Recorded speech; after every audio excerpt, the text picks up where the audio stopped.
disons que celui qui a été déclaré admis, élu, c'est fort, il y a des gens. Et fort, il y a Singwe. Comme vous le dites si bien, son programme c'était sur un mandat social. Puisqu'il suppose que les deux premiers étaient alloués à construire les infrastructures du pays. Mais je ne crois pas que pour le moment on ait des résultats communs. Disons que c'est vrai, le problème du chômage, surtout du chômage des jeunes, mine les pays africains, au sud du Sahara, mais il faut reconnaître que chez nous ça devient beaucoup plus compliqué pour les jeunes. Et puis au niveau des autres domaines de la société, des autres biens sociaux, on ne voit pas d'amélioration nette, que ce soit au niveau de l'éducation, de la santé, etc. Il y a des recrutements des enseignants, bien sûr, ça permet d'alléger un peu le déficit que nous avons dans le passé. Mais quand même, il y a beaucoup d'efforts à faire. Mais si les efforts, c'est vrai que c'est un domaine très important, le domaine social. C'est ce que nous avons voulu faire également. Il a réussi, mais pour le moment, nous ne voyons pas. Le bilan n'est pas très positif. Et le bilan n'est pas positif. Et qu'est-ce que vous avez fait pour faire savoir au gouvernement que ce mandat social... Nous en parlons au niveau de l'Assemblée nationale et nous avons des contacts avec certains ministres, nous disons. Donc, c'est tout ce que nous pouvons faire. Nous ne pouvons pas agir à leur place. Donc, ils sont aux commandes de tout, au niveau de l'exécutif, au niveau du législatif. Et ici, les principes dans les pays africains, bien dans beaucoup de pays en développement notamment aussi. Et quand ils gagnent, ils mettent leur argent dans toutes les directions. Donc c'est difficile de dire que l'opposition ne fait rien. C'est eux qui sont au attirer leur attention sur les difficultés que vivent les jeunes de ce pays. Et en espérant comprendre au niveau des institutions budgétaires, je suis convaincu, parlons de la désallocation budgétaire qui ne sont pas nécessairement en faveur de la promotion du bien-être social de tout le monde. Okay. Comment Adi prépare le 27 avril? Le 27 avril, bon, disons que nous n'avons pas décidé une préparation au niveau du parti. Mais ce que je dis aux gens, aux militants, ce que la direction, le comité de direction a demandé, c'est que chacun puisse participer là où il est. Mais ce n'est pas une participation officielle de l'Adi, dans la mesure où jusqu'à présent, Adi n'a pas été saisi d'une manière formelle de la fête. Mais ensuite aussi, il y a des questions qu'on doit se poser. On ne doit pas fêter pour fêter. Il faut fêter parce que vous avez réalisé quelque chose dans la vie ou bien au cours de l'année, au cours de la période que vous voulez fêter. Mais si vous n'avez pas réalisé quelque chose de positif, je crois qu'il n'est pas bien, il n'est pas cohérent de fêter pour fêter. Donc pour nous, je ne pense pas qu'on ait réalisé de bonnes choses au Togo, je veux dire, 2015-2016. Qui mérite d'être fait. Voilà le chef de file de l'opposition, Jean-Pierre Fabre, qui a décidé la fois passée de ne pas participer à cette fête officiellement, quelle que soit l'invitation qui va être envoyée. Et comment vous jugez? Bon, je crois qu'ils ont décidé ça au niveau de leur parti. Bon, ils avancent des arguments peut-être qui ne sont pas, que nous ne partageons pas nécessairement, mais je pense qu'il est libre de décider de participer ou pas. Mais je crois que c'est quand même une erreur de la part de certains citoyens de dire que, parce qu'il est chef de file de l'opposition, doit nécessairement participer. Écoutez, la participation, la vie d'un opposant, ce n'est pas nécessairement participer. Simplement, en fait, nous devons participer aussi à la vie du pays, à l'élaboration des politiques. Et si le gouvernement le consulte souvent, si le gouvernement avait l'habitude de le consulter et de prendre en compte ses propositions par le passé, en ce moment, on peut dire que oui, il doit participer aussi également au fait. Peut-être qu'il a fait des propositions au chef de l'État qui n'ont pas été prises en compte depuis lors. Si on ne prend pas en compte les préoccupations ou bien les propositions qu'il fait, moi je trouve que il a peut-être raison de ne pas participer. Je vous l'ai dit que moi je ne vois pas à mon niveau personnel, je ne vois pas ce que le gouvernement a fait, ce que nous avons fait comme pays entre 2015, depuis les élections dernières, à ce jour, qui mériterait qu'on passe du temps à fêter. Vous voyez la Tanzanie, le nouveau président, parce que le pays a des problèmes, avait renoncé à la fête de l'indépendance. Il a dit qu'il aura loué les ressources qui sont ainsi économisées pour réaliser des choses sociales. Ouais, un mandat social peut-être irait bien dans ce sens. Et voilà, l'actualité, c'est les élections locales, la décentralisation.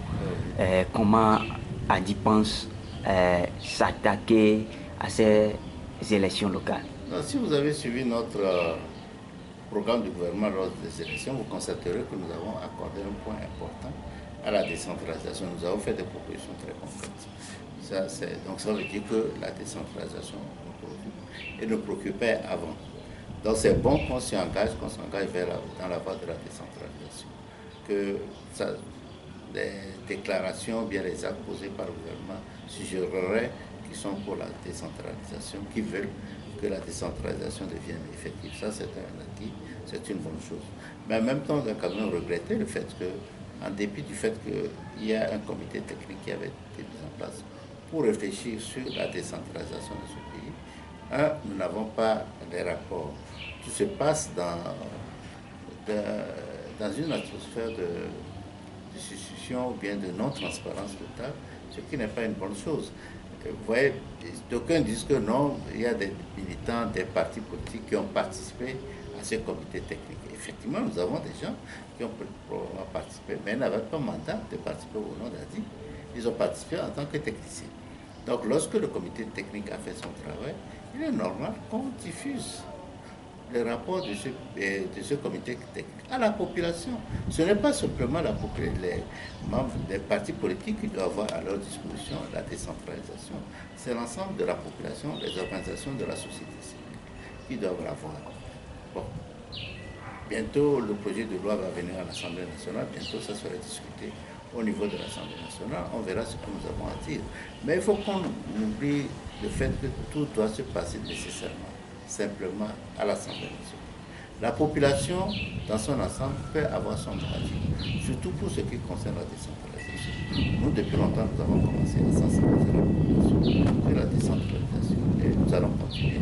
La semaine prochaine, nous ferons certainement une conférence sur la décentralisation. Nous allons former nos fédérations, nos responsables de fédération que nous allons inviter à l'intérieur du pays pour faire une formation, pour discuter du processus de décentralisation. Ouais, professeur Megogé, ensuite, le gouvernement parle de décentralisation. Nous savons qu'il y a plusieurs types de décentralisation. En ce moment-ci, quelle est cette décentralisation-là qui est adaptée à la situation togolaise en ce moment? Non, c'est difficile à dire. On ne sait pas ce dont le gouvernement parle. Il y a plusieurs niveaux de décentralisation. Il y a la commune, la préfecture, la région, puis le pays.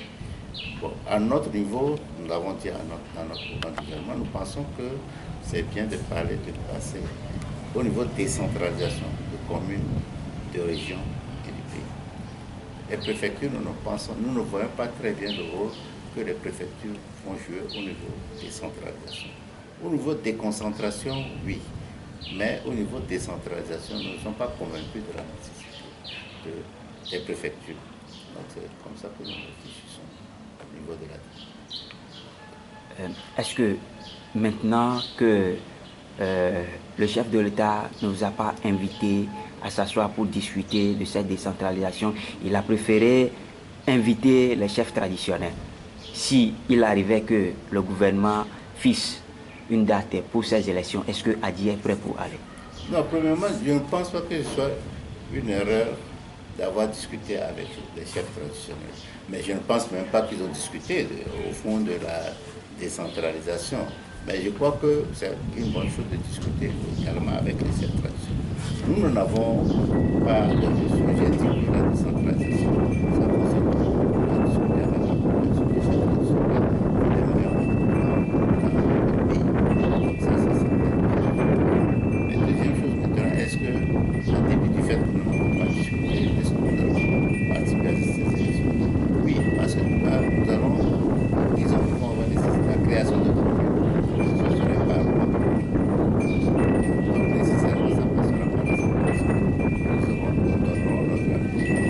voyez ce dont je vous parle, ça veut dire que les autres partis politiques qui n'ont pas de représentation à l'Assemblée nationale, ou bien les organisations de la société civile qui ne sont pas à l'Assemblée nationale, en principe ne doivent pas en discuter.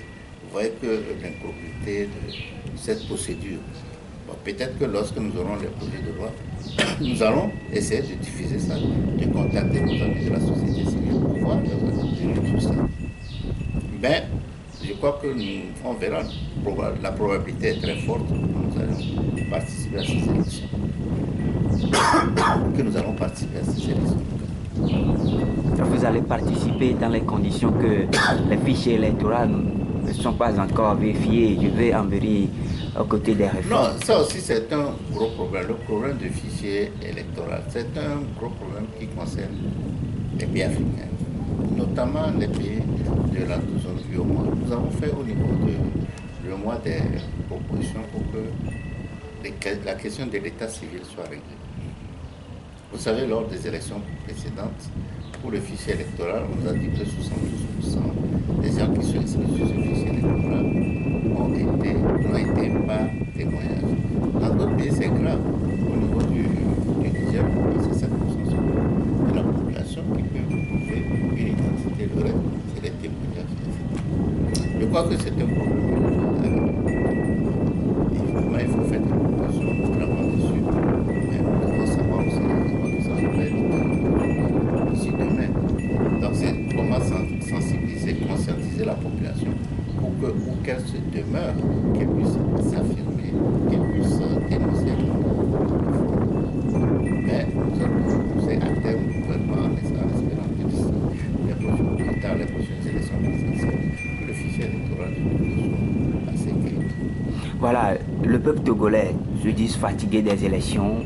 Est-ce que vous pensez que ces élections locales vont passer dans les normes? Bon, il est probable que le gouvernement fera des efforts pour que ça ne se passe pas normalement. Ça, c'est certain. Il est possible aussi que le fait que la population soit fatiguée et le taux d'abstention soit élevé. Ça, c'est des risques. Mais c'est à notre devoir, à nous, de faire des efforts pour que le taux d'abstention soit le moins élevé possible. Ensuite, c'est ce que je disais aussi également, il faudra que les propositions de loi ou bien les projets de loi soient connus de la population, qu'on fasse un tapage autour pour que la population se sente concernée. Parce que si la population ne se sent pas concernée au niveau de leur vie, de leur localité, de leur communauté, ça devient grave pour le pays. Parce que vous ne pouvez pas laisser la gestion du pays à des gens qui ne vous représentent pas. Mais pour cela, il faut qu'on participe aux élections. Merci, professeur.